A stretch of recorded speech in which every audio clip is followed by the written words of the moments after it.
Akizungumza mbele ya hadhara katika uwekaji wa jiwe la msingi kituo cha zimamoto na uokozi, waziri wa ajira, vijana na uwezeshaji Zanzibar, Mheshimiwa Shaban Ali Othman, amesema uwepo wa kituo hicho unahitaji wafanyakazi kuhakikisha wanatoa nafasi za ajira kwa wafanyakazi wa zimamoto, hususan kwa maeneo hayo, sambamba na kuwataka kuwa na ushirikiano na mahusiano mazuri katika makazi hayo ili waweze kupata taarifa za haraka kwa wafanyakazi hao kabla athari haijawakuta wananchi. Mheshimiwa Othman amesema vijana ndio taifa la kesho, hivyo ni vyema serikali kuwahusisha katika kila hatua ili kuweza kutambua kesho yao.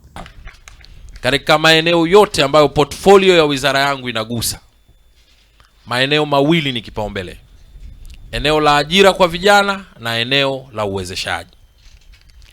Sasa kwenye eneo la ajira tumekuwa na changamoto na lazima tuzieleze. Sitaki kuingia sana huko, lakini ajira za zimamoto zitakapokuwa tayari, ukiacha vikosi vingine, tutaendelea kuomba ridhaa ya mamlaka, lakini ni rai yangu kuona ajira hizi tunazipeleka kwenye ngazi za shehia. Huu ndio utaratibu mzuri utakaotoa usawa wa uwiano wa ajira. Hata kama tumetoa 10, tugawe 2 kila mkoa, ziteremke kwenye wilaya, zikateremke kwenye shehia, ili watoto wetu tunaowaita wa wakulima na wafanyakazi wanufaike. Si vyema mkoa fulani na wilaya fulani, jimbo fulani la uchaguzi likaongoza kwa uwepo wa vijana wengi walionufaika kwa ajira, ukiacha maeneo mengine yakisononeka.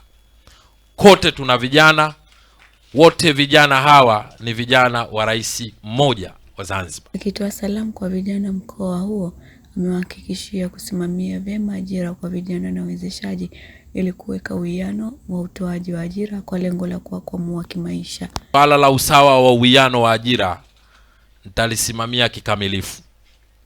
Kwa mtakapotangaza ajira zenu, siingilii katika mchakato wa ajira, lakini nitakachokiona mimi kinatekelezwa ni uwiano wa utoaji wa ajira, ziwanufaishe vijana wote Zanzibar nzima. Swala la pili ni swala la uwezeshaji.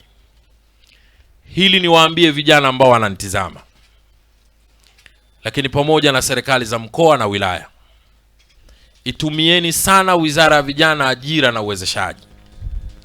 Kwa wale vijana ambao bado hawajapata ajira za serikali, itumieni wizara yenu ili mupate mitaji, mujiwezeshe kwenye kazi ambazo mnaendelea nazo. Akitoa taarifa ya kitaalam, Katibu Mkuu Ofisi ya Rais, Tawala za Mikoa, Serikali za Mitaa na Idara Maalum za SMZ, Dr. Isa Mahfudh Haji amesema kwenye awamu hii ya 8 Rais Dr. Hussein Ali Mwinyi ameleta mabadiliko makubwa ndani ya Zanzibar, jambo ambalo anamshukuru kwa jitihada zake zenye kutekelezeka. Shughuli za ujenzi wa kituo hiki zilianza rasmi tarehe 25 mwezi wa pili mwaka 2025 kwa kuanza na uchimbaji wa msingi, ujenzi wa msingi, utandikaji wa matofali, kuwezeka paa pamoja na kupiga plasta, ambapo ujenzi huu umefikia asilimia 55 na unatarajiwa kukamilika kwa mwaka wa fedha huu 25-26.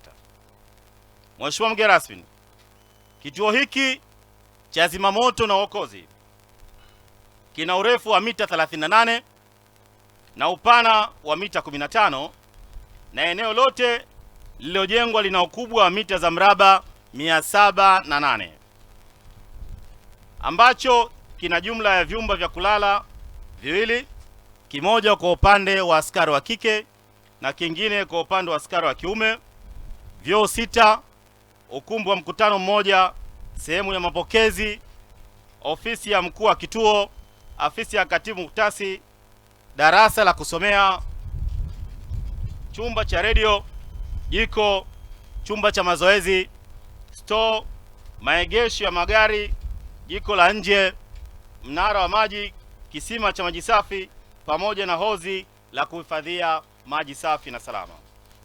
Mheshimiwa mgeni rasmi, jengo hili hadi kukamilika kwake likadiriwa kutumia jumla ya shilingi za Kitanzania milioni 596,924,140, ambapo hadi sasa limegharimu jumla ya shilingi za Kitanzania milioni 268,617,933, sawa na asilimia 45 ya fedha zote zilizokadiriwa.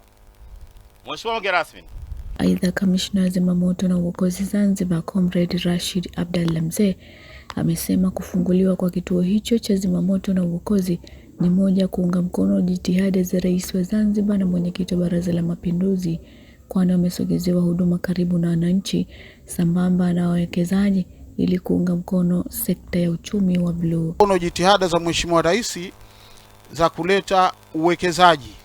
Kama mnavyofahamu, mara nyingi wawekezaji wanaangalia zaidi na huduma za zimamoto na uokozi zinavyotolewa katika nchi. Sasa kituo hichi kina support huduma hizo, na ndio maana tumekisogeza hapa karibu na wananchi, lakini pia karibu na maeneo ya uwekezaji ili kuunga mkono ile kauli inayosema uchumi wa bluu, kwamba sasa kwa Zanzibar hatutegemei popote ambapo patatokea tatizo la moto basi wazima moto wakipata taarifa kuchelewa kufika ati kwa sababu ya umbali. Kama mnavyofahamu wananchi wa maeneo haya, zamani ilikuwa ikitokea ajali gari linatokea Kitogani, itoke Kitogani mpaka kufika Makunduchi au kufika Kizimkazi, ni muda mrefu kwa moto ukiwaka dakika 5 tu unateketeza sehemu kubwa sana. Sasa kwa kuliona hilo, ndo maana tumedeploy au tumesogeza vituo hivi vya zimamoto na uokozi karibu sana na wananchi. Mariam Khair, Zanzibar TV.